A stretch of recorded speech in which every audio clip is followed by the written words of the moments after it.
All right, I'm live on live. At least that's what it says on the screen, guys. You guys know how I normally do this. Once a couple folks come in, we'll start this podcast. And obviously for the actual podcast, this will not be seen. This won't be heard at all. I'm going to edit this the hell out. That's just the way I do it. I'm hoping everything's all right. My freaking camera looks kind of jittery, but we'll be all right. So I'll just give it a couple minutes, see if somebody pops in here, and we will begin. I got one eyeball, and I hope that's not me. All right. I got three eyeballs. Someone speak. Speak it now or forever hold your... No, don't be holding nothing. This is a family show. That's terrible. That's terrible. All right, give you a couple minutes or two. Oh, I got S&J. Hey, how you doing? Good evening. Good evening. Good to see you. I hope everything is fine. I have a guest in here that I'm going to introduce here shortly. And you guys know how this normally goes. I wait for a couple people to show up, and then I'll start the intro and all of that. All right, so we got one. If I get one more person to speaketh, then we will beginneth. Grab yourself a cocktail. I'm sipping on a little something. And we'll go a little something like this. How long has it been? 2 minutes? All right, that's long enough. We're going to crank this off. All right, guys, those of you that have just jumped on here, I normally wait a couple minutes, try to get some action in here, and then I'll start the podcast. I am getting ready to hit record right now and play my demo. My intro, and the podcast is about to start, and it goes a little something like this.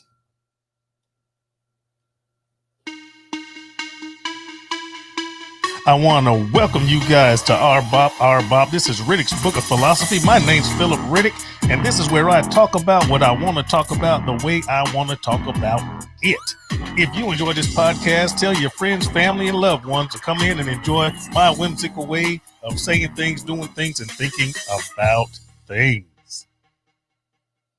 Please hold for a very important message.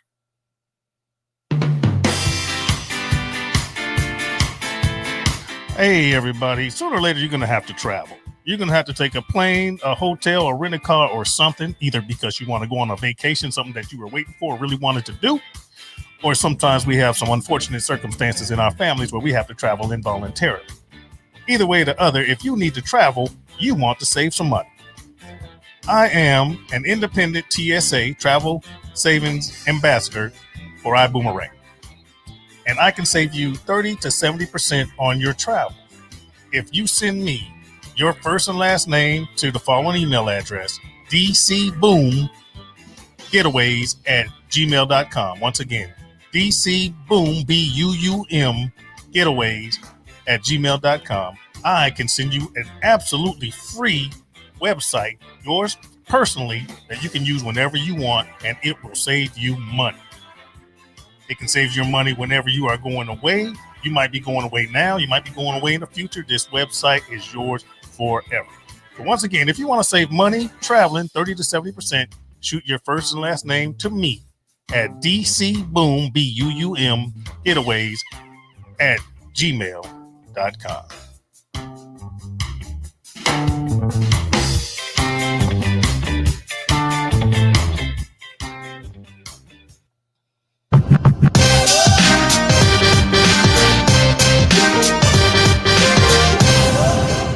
Welcome to R-BoP. Welcome to R-BoP. I hope you guys can hear me. I'm the best hostess ever. Put your hands together. All right, guys. Thanks for joining me. Thanks you for joining me. It's been a crazy week. Let me say this before I bring on my host. Bring on my guest. I'm about sick of 2020. I'm telling you, I'm sick of 2020. We lost Kobe. We lost Chadwick. We got this pandemic. I'm exhausted. I'm sick of this mofo. All right. What's going on, Kid Daddy Dutch? How you doing, my friend? Thanks for coming, guys. I have a guest of mine. Sweet lady. I was introduced to her by my brother. She's actually kind of my boss's boss, sort of, kind of. We'll talk about that later. But beautiful young lady. She hails from Chicago. I'm gonna bring her in. Her name is Michelle Jacobs, and she's coming on screen right now. Everybody, put your hands together for Michelle.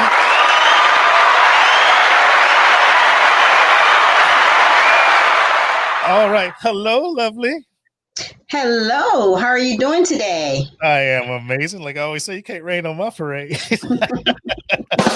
Anyway, I brought you here today, folks. Listen, brought Michelle here today because I want me to get to know her a little bit better, learn a little bit more about her, and we are co-mingling in an organization. I like her downline, her organization, to know a little bit more about her as well. Is that fine, Michelle? We good? That sounds good to me. Outstanding. So I'm just going to dive into the wait. Let me say this, guys. Listen, I sent Michelle the question. If anyone's coming on this podcast, I'm going to send you the questions, at least some of them. Kind of give you an outline so you kind of know what's coming. She sent them back with answers. I wasn't expecting that. It was an outline for information. She treated it like a test. That's awesome. Anyway, we're going to go through these questions so you guys can get to meet her a little bit better. Michelle, who are you, ma'am? Who are you? I am actually an independent travel savings ambassador with Ibuumerang. Mm-hmm. Go ahead. And she said, go ahead. She know the questions. Anyway, and where are you from, ma'am? Was born and raised in Chicago. I've been here for 52 years. I'm 52 years of age. And I am the youngest sibling of 6. Youngest. See, now, I'm the middle. I used to be the middle baby. I guess I'm the upper half now. I mean, I'm part of. I have obviously I have a older sister. Those of y'all that don't know now, you know. Then I have my older brother who introduced us, and then me. And then I can't call him my little brother. I got a younger brother. Because that brother is not little. So you're the youngest one. You're the baby of the bunch. That's cool. I am the baby. And pretty much my other siblings were so much older that I was in the house by myself. But they were they made you play by yourself? Yes. So I have that only child syndrome. Definitely. Oh, I'm sorry. That's terrible. Oh, is that good or bad? Is that a good or bad thing? I mean, it has its perks because the last one, pretty much the parents are tired. They let you get away with it, whatever. Yeah. So it was great. And then I had the older brothers and sisters that pretty much gave me whatever. And they came and take me out, and do things with me. So nice perks. I got you. Now, your background. What do you do for a living? On a full-time basis, I am in managed care. I've been in managed care now about 29 years. Mm-hmm. And I work currently for a major health plan that's global. I've done a lot of positions throughout my 29 years. I basically started on the medical side of the house where I did referrals, like outpatient procedures and services. Then I moved up to more of a provider relations role where I assisted the hospitals or the physicians and their office staff with any issues or concerns. And then I kind of delved into credentialing. So I actually credentialed the providers and got a certification in that as well. And now my current role is actually doing contracting for outpatient facilities, physician groups, and independent, like freestanding, like surgery centers and imaging centers. So, you know what's coming. The pandemic, how has that impacted? Has that turned things upside down for you or what? On the full-time position for managed care overall, I mean, there's a lot of unknown questions and you have to, assist the hospitals and the physicians with just trying to kind of cope and figure out what's next steps.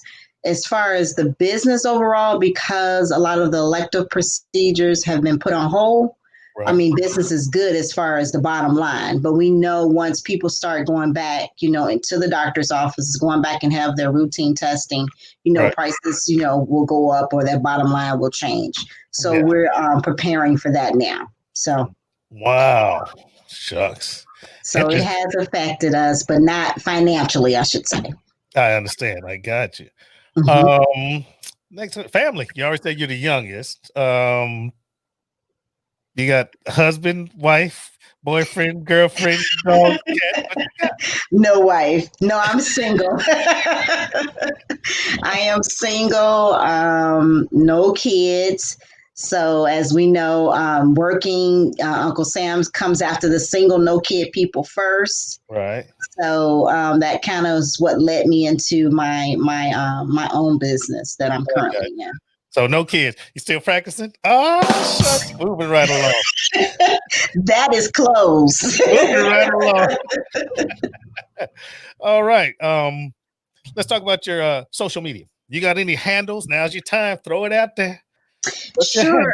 You can find me pretty easily on Facebook, just my name, Michelle Jacobs.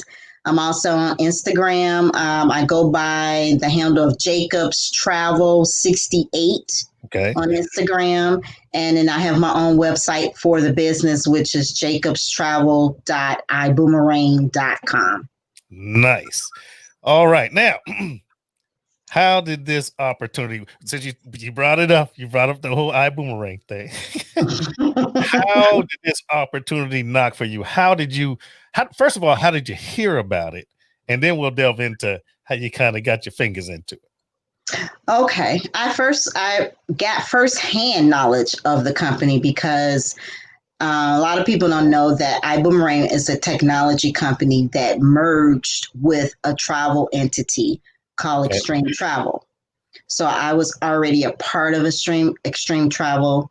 I've been in the industry overall for 3 years. So when Extreme Travel and Ibuumerang merged, I was part of that merger. Okay. Now I've heard of Extreme Travel. Various people that I've known, over and over have mentioned it, and I heard of it. But now this merger into this whole new thing, I imagine it's better. Oh, most definitely. The Extreme Travel side of the house was great. It was my first delve into direct sales. I enjoy helping people with their travel historically. So that was one of the things that attracted me to Extreme Travel, and I became one of their travel agents. So I still am a certified travel agent along with the new business. With Ibuumerang, though, once we merge, we are now able to just release a technology or a website where people can actually go out and book on their own, which was better for me because now, historically you do all the research for people and you come up with this nice package and they may or may not go with you. Right. So a lot of time I found was wasted in the sense if you draw up this information from them and then they decide to go elsewhere. So now I can just give you the website and you can just go out there and look at the extreme discounted rates and you can book directly like you do with any other travel website. So that saves both time and I still get paid. Nice. I know, right? And this website is comparable. It's comparable to like Experian or Orbitz and stuff like that, right? It is in the sense that you're used to how to go out and search. It's the same in that manner. But the difference with our site, the iGo site, is that we offer wholesale rates, whereas all the other 42, 45 travel portals out there, they're offering retail. Right. And what's funny about this business, what I learned, actually, y'all taught me is, folks listening, all those websites that you go to, this one and that one, trying to get a better rate, you're not going to get one because they all work for the same 2 or 3 companies. They own them all. They own them all. You're being bamboozled, folks. You're definitely being bamboozled. You definitely are. Yes, right. They're owned by 2 companies. All those websites that we've all stayed up late night. Let's go to this site. Let's go to this site to find the best rate. And you're caught up in what they call price parity. You're not going to get that much of a discount from one versus the other. But with iGo, you can definitely save up to 35% as a customer of ours for free. That's right. And folks, listen, when we talk about travel, I'm not talking about just plane flights. I'm not talking about just rent a cars. We're talking about resorts. We're talking about cruises. We're talking about the myriad of travel, pretty much. Yes. Anyway, getting into this business, What major obstacles did you have to overcome? Well, like I mentioned before, direct sales is new for me. Okay. And as general, most people don't like to sell. You know, Right. you had your Avon ladies, your Mary Kay ladies from the past, and they like to sell, whereas most people don't like to sell. Well, with travel overall, you don't have to sell travel. Everybody loves to do it, everybody does it. So, this, in a sense, was something that you can offer them just at a discount and you're not having to sell. The main thing is just to get the word out to the people and get the customers. The major obstacle that I found is if you wanted to go beyond just getting customers and you wanted to build a team. Right. So with that, you find, and I didn't realize, I mean, this concept is so great to me, but a lot of times when you bring it to your family and your friends, they're not so excited about it. Okay. And the people who you think will support you the most are the ones who don't support you. And I found out just through a lot of training through the leadership team here at Ibuumerang is that my situation is not unique. They're Yeah. basically saying that none of their family members supported them, none of their friends supported them in their previous ventures, not just Ibuumerang overall. Yeah. And that's the norm, and that you would find that most of your business partners or even just customers are people you don't even know. It's what we call a cold market. Okay. So I had to learn that and not take it personally. I mean, you find that your family, they trust you, but they don't respect your personal expertise. So that was something I had to kind of just like, wow, get over that. Like, I support you. You're not going to support me, but I'm fine with it. I'm just going to go out there and keep pushing forward and attack the coal market. Hey, I know what the opportunity will present to my family and friends, and you learn to love them where they're at. I got you. I'll tell you this though. That is a shame. Now, some of y'all gonna hate on this. Please don't. But this is kind of an unfortunate norm for, and I'm talking African Americans, Black folks. We don't support each other. Let me put it this way. Let me put it this way.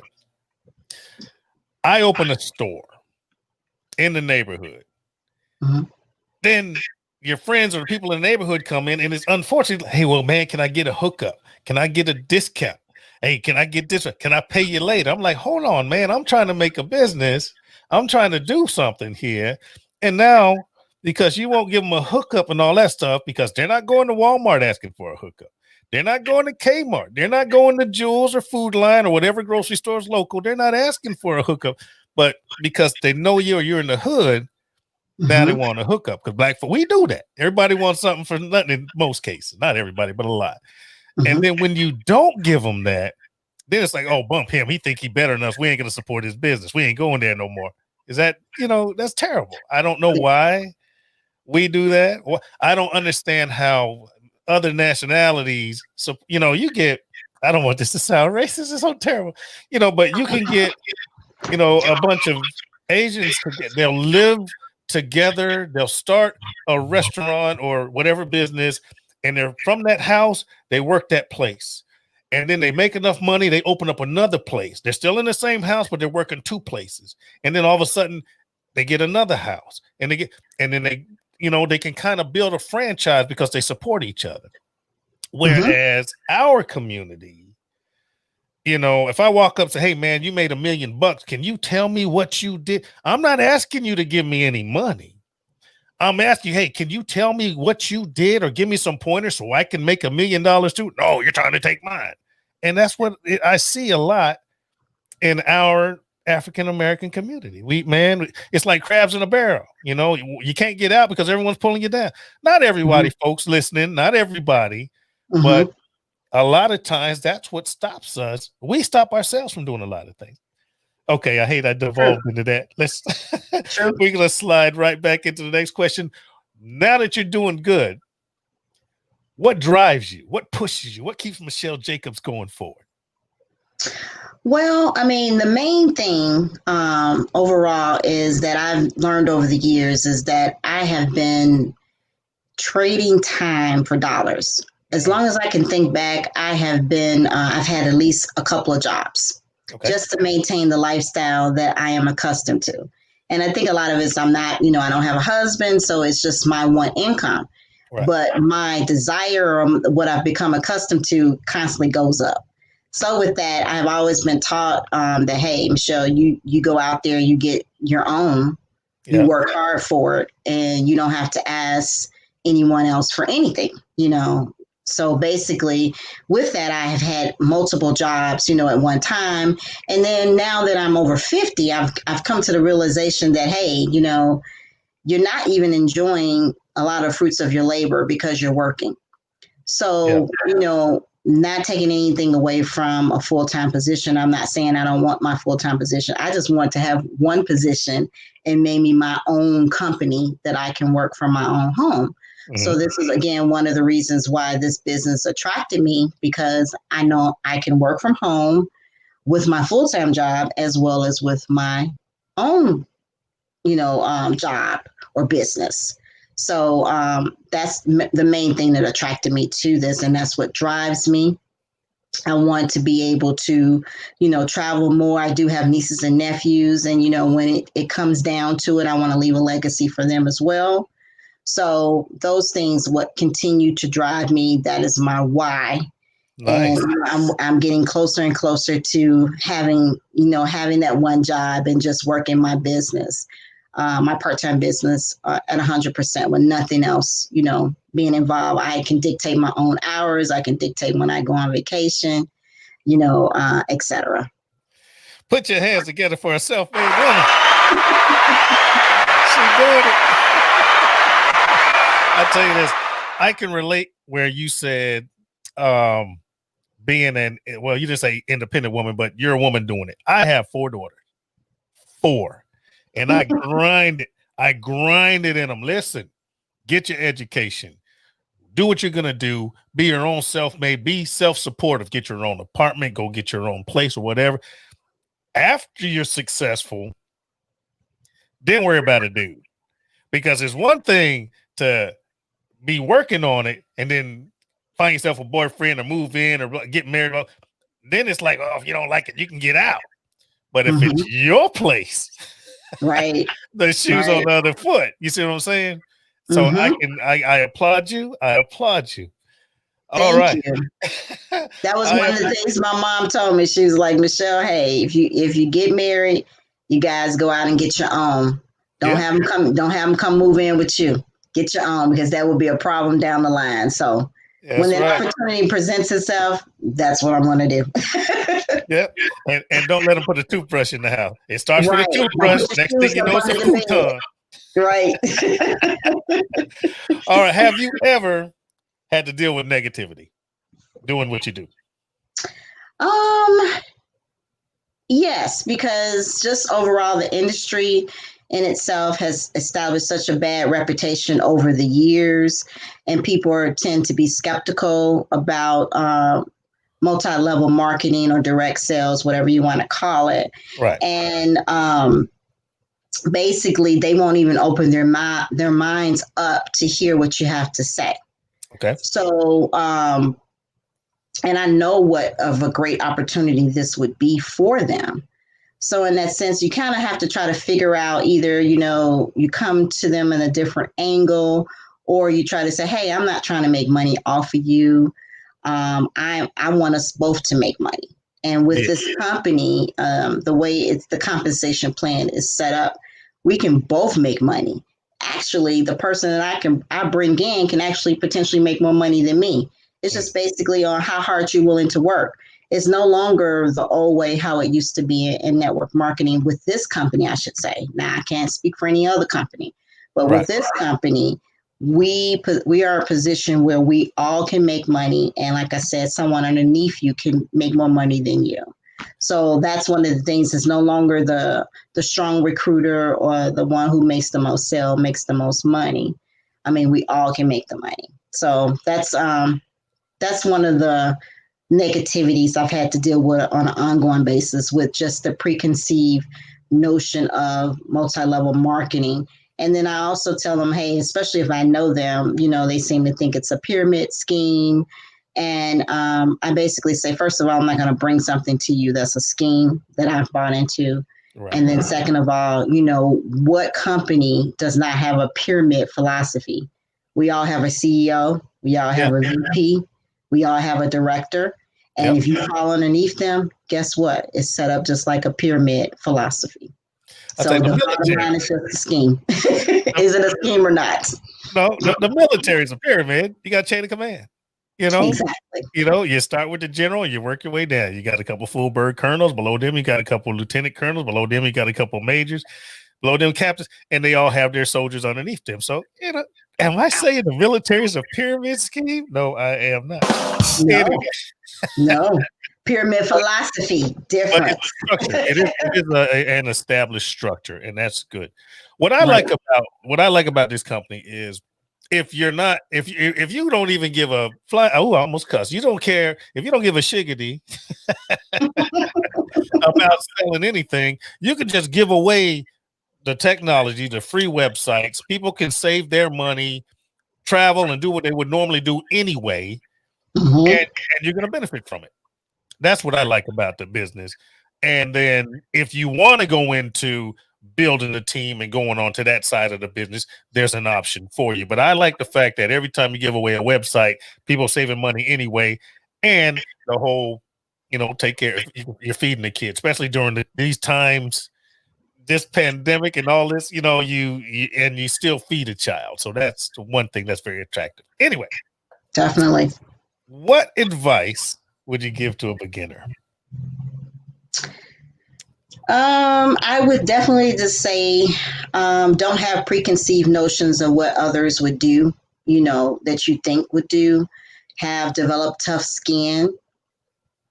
Also, basically stay plugged into whomever brought you in. If they're plugged into the system or the leadership, definitely stay plugged into the trainings and the leadership team here. The main thing is basically to have a posture that you are offering to your friends and family and people you don't even know an opportunity where they can have a better life financially. Not that you're begging them to join your business, that you are offering them an opportunity. And when you have that type of posture versus I'm trying to sell something to you, it comes across totally different. Yeah. And that's what I learned with this leadership here in Ibuumerang. Okay. Now, doing what you do, obviously, when you do have a chance, once we do have a chance to get back together physically, but now we're doing a lot of things online. But when you are telling someone about this business, you do in a presentation or whatever you do, what's the biggest booger up you've done? What's the biggest blooper? What is the most, I don't want to say most embarrassing, but you had high expectations and then things just go crashing wrong. Give me one of those stories. We still have to do a lot of presentations, whether it's on Zoom, like you indicated, or if you're going live on Facebook. And I can remember a time I did a presentation on Zoom and I'm just talking away. And I guess I'm nervous about what I'm presenting. I'm sitting in front of my laptop and my hand's right here. And I advanced the slides all the way to the end. And I'm like, and I finally realized once I finished my thought, I looked like, how did I get here? And and I'm trying to push it back. I'm like, And so finally I was like, you sound really, really crazy. So just go, the material, just go for it, just free for all and just go. So I learned from that. Definitely know your material and stay away from the laptop keyboard. And those itchy fingers. Right. That's amazing. All right. This is going pretty fast. We're going to wind this up. Well, we're not going to wind it up. I might come up with some other questions, but okay.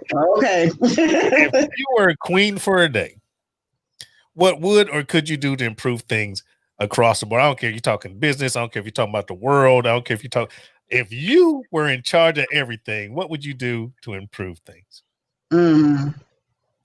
Good question. That's like having the crystal ball. I would just go from the world aspect, basically. If I was queen for the day, I would definitely push towards a vaccine for this pandemic, this virus that we're going through. Mm-hmm. And once we're very close or we're just right there, make sure that it's definitely FDA approved, that is test over and over and over again. And I would offer it to everyone, on a free basis. And not to say that it may not be that way, but I would definitely make sure that it's on a free basis and distribute it immediately. We're going to at this point, we're going to continue to have to be precaution until there's a vaccine, out there for everyone. And I know a lot of people like, I'm not taking the vaccine. I'm not doing this, but I'm saying FDA approved and it's been tested out before you give it out to the masses. And I mean, basically, it's not going to go away until we get this. See, I was going to jump in. You said it. Everybody's going to take it. This is what makes me mad. This is what irritates the crap out of me is the folks that just won't do because they don't want to do. They just don't want, no, not slighting on anything. I don't understand how masks got politicized. Well, actually, I do. I just don't want to talk about that right now. Okay. I don't understand how, if the science says one thing and then it evolves into something else, because let me, I'm trying to explain this carefully. Me being a military guy, you go out, there's a thing called intel drives maneuver. Okay. You get intelligence, and based on that intelligence, then that drives how you're going to maneuver based on that information. So when it first came out, they weren't talking about masks. They weren't talking about anything because no one knew anything about the freaking virus. Right. And then they found out about people being asymptomatic and it's being sent out through breathing and you inhale and all that. So then the new intel drive a different maneuver, and then more intel drive. You see what I'm saying? And I don't understand the people that get stuck on, well, they weren't talking about masks at first, so now I ain't wearing a mask. Hold on, man. They learned more shit. Right. So now you have to do something different. And then they're killing me. And I just don't understand how other countries can get this done in 8 weeks. Now, granted, some of them are having resurgence now. It's resurgence. Right. But 8 weeks, lock down everything. Now we're talking, and this is going to sound terrible, communist countries that we like, if you don't lock down, you go to prison. So it's easy for them. We got rights. Which is a great thing, but it's kicking us in the balls. Anyway, did I say balls? I'm sorry. Anyway, if other countries can get it done in 8 weeks, look, from January to August, come on, we're 6 months in, almost 7, and we're still dealing with it. But anyway, I don't want to get political. We're going to go into there. If you were interviewing yourself, what intimate question would you ask you? Bam. Bam. That's a good one. Wow. What intimate question? Keep it classy. This is a family show. I will. That's what I'm trying to think. I guess something that's like a general question. If you could do life over again. Oh, good one. Good one. How about that? You can do life over again. What would be one thing you would change? Okay, great question. So now answer it. I would change the thought process of working class versus owning your own business. Okay. Working class has been great for me. I'm not putting anything down with that. But as growing up, you were always taught to go to school, to go out and get a good job, take care of your family, etc. It was not taught, I guess, in my culture, I should say more so, of going out, building your own business, and teach your children to build their own business so you're independent, so you can have a piece of your life that you control, basically, that is not being dictated to you. I mean, we're still in this day and age, whereas, it's nothing wrong again with going out and getting a good job. I'm not saying anything against that, but have your own, and right now it's no longer a luxury to just have plan A. You got to have plan B in place, because as we know right now, a lot of people are out of work and they don't have a plan B. Yeah. And now they're realizing now that, hey, I need something on the side. And the answer is not always to jobs they go to, because it's pulling you away from your family. But have your own business where you can have access to a lot of the tax breaks, more money, etc. So I guess basically just instilling your kids at an early age that they should have their own business. I agree, but in a different way. Okay. If I may, Okay. if I could change one thing, King Firm Day is to teach all people, not just black folks, leaning toward black folks, about how to leave a legacy. And the reason I say this is, one, we didn't have a head start. All right. Yeah, we're not going to get into Black history. But I've always seen examples of a man taking care of the family, if you're fortunate enough to have not a broken family, a man or a woman taking care of the family, but it seems like it's enough just to get by. Try to save a little bit just to get by. But it's not to build something or save money or to invest or to start a business or buy property, something that you can pass on. So now the next generation has a leg up, and then they do the same thing. And then after a while, then you have Rockefeller money. Then you have Hilton money. Then you have Trump money, because that money came from the people before them.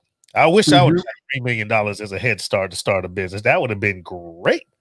But a lot of us end up, from what I've seen, you take care of your folks, you pass away, you got that $5, $6, $8, $10,000 policy, and then they life insurance policy, and then they spend that $5, $6, $7,000 on your funeral, and then the next generation is doing the same shit. And I hate that. I hate it. Now, folks, I've said this in other podcasts. If you have a life insurance policy that's $30, $40, $50, $60, $70,000, $100,000, I'm telling my family, if I had 100, I'm not saying I do, none of y'all business, but anyway, if I had $100 or $1 million policy, bury me in the freaking, go to Walmart, get me a pine box, because that insurance money is for my family. That insurance money ain't for my funeral. I'm dead. I really ain't gonna give a shit. Trust me. I don't care how you gonna bury me. Save that money. You might spend it. Look, make my funeral big enough for some of the people that like me to miss me. But the rest of that money better go in your pocket. You know what I'm saying? But it's the African American community. We don't focus on legacy. We kind of focus on being good people and trying to survive. And we need to get that out of our head. We need to start pushing to have more. All right. We got to have that economic. We got to have that economic freaking independence. We have to. We have to. I agree 100%. I know my mom told me, she says, hey, Michelle, I got a policy enough to bury me, and you don't have, like you said, you don't have to spend it all on me. It wasn't going to be like it was going to be an inheritance. Don't get me wrong with that. But her main thing was, like you said, just to have enough to bury me decent and in order. Right. And, and that's what I did. Yeah. I understand. Nothing more. So again, it goes to what you're saying. We weren't taught anything more than that. Exactly. Exactly. Just enough to get by. But if you can spend $3 a month for a $5,000 policy, you can take one on the chin and spend $25 a month and get that $100,000 or $250,000 policy. Still spend the $2,000 to $5,000 on the funeral, and now you got a leg up. Now you're debt free if you don't waste it.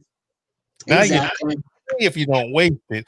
Your property's yours, or at least close to yours. You see what I'm saying? Yes.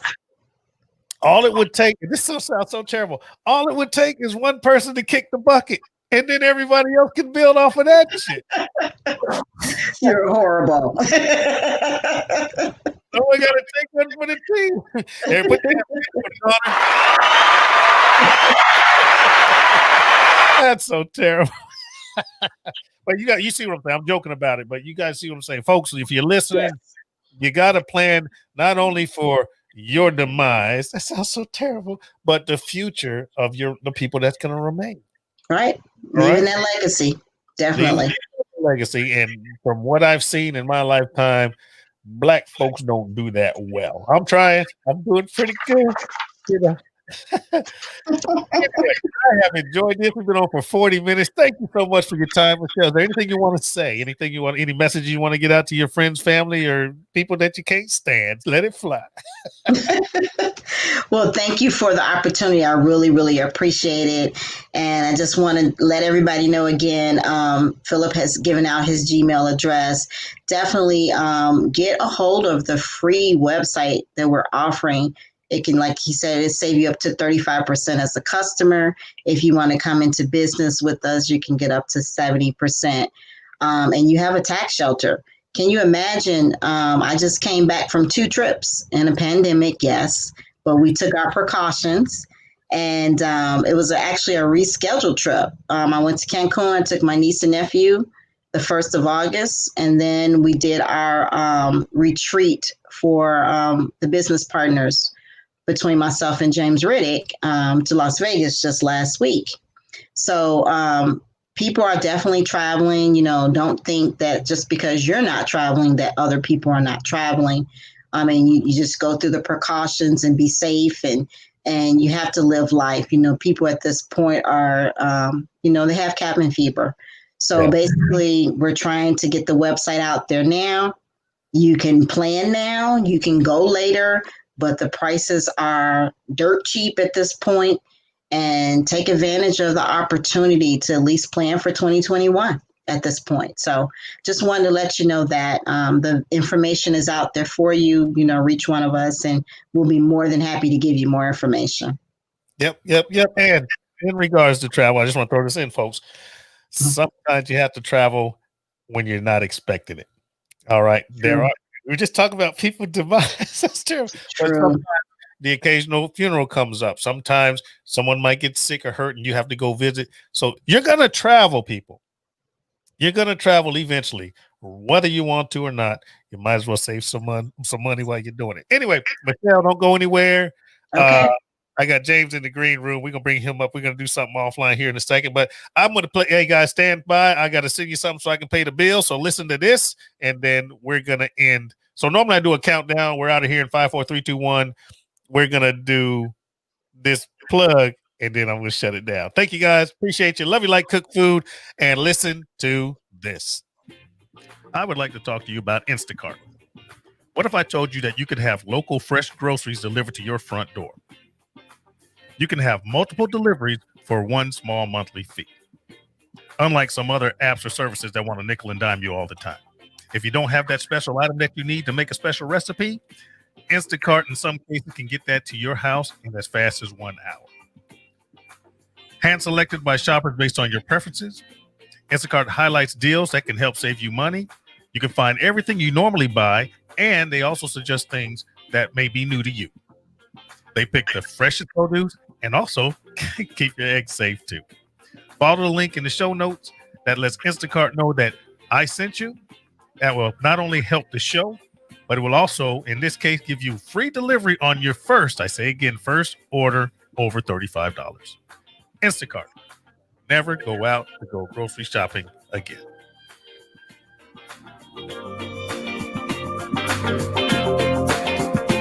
Okay, guys, I lied. Love you like cooked food. Thank you. And we are out of here in 5, 4, 3, 2, 1. Take care of yourself. Take care of each other. If you hear somebody sneeze, run and wash your freaking hands. Bye.